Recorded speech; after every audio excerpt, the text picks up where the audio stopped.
दोस्तों, भगवान शिव के बारे में ऐसा कहा जाता है कि भगवान शिव त्रिलोक के आदि और अंत के देवता हैं, जिनके आगे दुनिया की सभी शक्तियां असफल हो जाती हैं।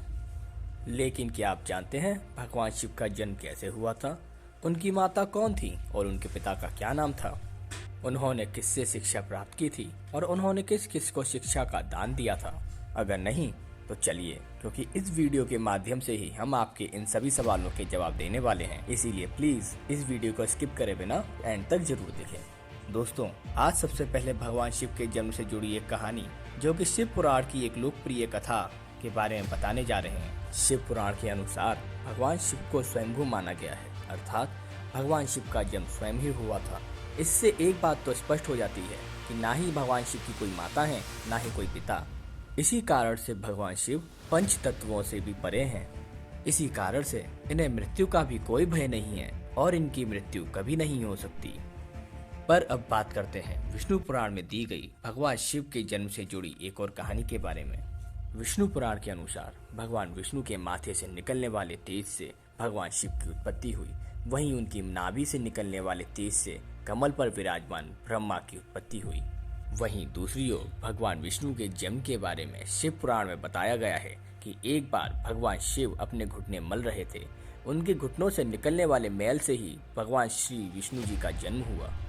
पर अगर ऐसा हुआ है तो विष्णु पुराण और शिव पुराण एक दूसरे से बिल्कुल अलग हैं। इस कथा के अलावा भगवान शिव के जन्म से जुड़ी एक और पौराणिक कथा काफी ज्यादा पॉपुलर है, जिसे शायद आपने अपने बड़े बुजुर्गों से जरूर सुना होगा। और अगर नहीं तो आपकी जानकारी के लिए बता दें कि एक बार की बात है जब भगवान विष्णु और परम ब्रह्मा के बीच में बहस छिड़ गई कि कौन इस संसार में सबसे ज्यादा महान है। और जब भगवान विष्णु और परम ब्रह्मा के बीच में बहस चल रही थी, तभी भगवान शिव उन दोनों के बीच में एक जलते हुए खंबे के रूप में प्रकट हुए। वे दोनों ही इस गुत्थी को समझ ना पाए। तभी आवाज आई, आप दोनों में से जो भी इस खंबे का छोर पहले ढूंढ लेगा वही सबसे महान कहलाएगा। यह बात सुनने के बाद परम ब्रह्मा एक पक्षी का रूप धारण करके खंबे का ऊपरी छोर ढूंढने निकल पड़े।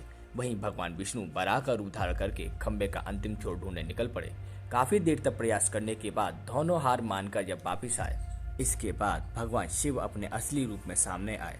जिसके बाद परम ब्रह्मा और विष्णु भगवान ने ये मान लिया कि भगवान शिव ही दुनिया में सबसे ज्यादा शक्तिशाली और महान है। इस संसार में इनसे बड़ी कोई और शक्ति नहीं है। और एक और बात, शिव पुराण में बताया गया खंबा यह दर्शाता है ना ही भगवान शिव जन्मे हैं और ना ही उनका कोई अंत है। और एक कारण तो यही है कि भगवान शिव को स्वयंभू कहा जाता है, यानी कि उनका कोई अंत है ही नहीं, वे अमर हैं। और अब हम भगवान शिव से जुड़े एक ऐसे विषय के बारे में बात करते हैं जो सबसे ज्यादा प्रसिद्ध है कि क्या भगवान ब्रह्मा भगवान शिव के पिता हैं। जी हाँ, ये कहानी लोगों के बीच में काफी ज्यादा प्रसिद्ध है। तो आपको बता दें कि भगवान शिव ने किस प्रकार भगवान ब्रह्मा के पुत्र के रूप में जन्म लिया था, जिसके पीछे विष्णु पुराण की पौराणिक कथा है। जिसके अनुसार जब धरती, आकाश, पाताल मतलब सारा यूनिवर्स जलमग्न था, अर्थात पानी के अंदर था, तो भगवान विष्णु के अलावा इस दुनिया में और कोई और प्राणी मौजूद नहीं था। तब भगवान विष्णु ही जल सतह पर अपने शेष नाग पर लेटे हुए नजर आ रहे थे। तभी उनकी नाभि से एक डंडी निकली, जिसमें से कमल का फूल खिला और ब्रह्मा जी प्रकट हुए। जब ब्रह्मा और विष्णु भगवान इस संसार के बारे में बात कर रहे थे, तभी महादेव प्रकट हुए। जिसके बाद ब्रह्मा ने महादेव को पहचानने से इनकार कर दिया, जिससे महादेव नाराज हो गए।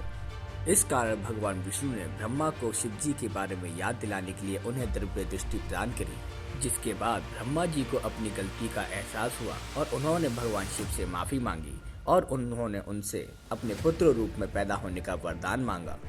जिस कारण भगवान शिव ने भगवान ब्रह्मा की प्रार्थना को स्वीकार किया और उन्हें यह आशीर्वाद दिया।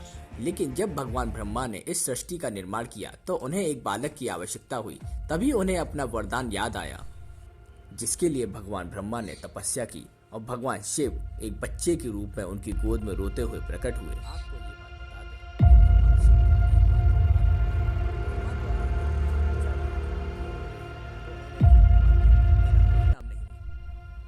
जिसके बाद भगवान ब्रह्मा ने भगवान शिव को चुप कराने के लिए उन्हें रुद्र नाम दिया, जिसका अर्थ होता है रोने वाला। परंतु भगवान शिव तब भी शांत नहीं हुए। इसके बाद उन्होंने उन्हें और नाम दिए, पर वे तब भी शांत नहीं हुए। इसी प्रकार ब्रह्मा ने भगवान शिव को चुप कराने के लिए 108 नाम दिए, जो रुद्र, सर्व, भाव, उग्र, भीम, पशुपति, ईशान और महादेव जैसे नाम थे और शिव पुराण के अनुसार उनके ये नाम पृथ्वी पर लिखे गए थे। दोस्तों, शिव पुराण में बताया गया है कि शिव और ब्रह्मा ने गुरु शिष्य की परंपरा को प्रारंभ किया था। शिव ने 7 ऋषियों को शिक्षा प्रदान की थी तथा ब्रह्मा ने अपने पुत्रों को। दोस्तों, श्रीमद् देवी महापुराण में बताया गया है कि एक बार नारद ने ब्रह्मा से पूछा कि त्रिदेव के माता पिता कौन हैं? तो ब्रह्मा जी ने उत्तर दिया कि परम ब्रह्मा रूपी शिव तथा प्रकृति रूपी माँ दुर्गा ही त्रिदेव के माता पिता हैं। तो दोस्तों, आपको अब ये पता चल गया होगा कि भगवान शिव की उत्पत्ति कैसे हुई। और अंत में, यदि आपको हमारी वीडियो अच्छी लगी हो तो हमारी वीडियो को लाइक करना ना भूलें और ऐसी ही और जानकारी को प्राप्त करने के लिए हमारे चैनल को सब्सक्राइब करना ना भूलें। ओम नमः शिवाय।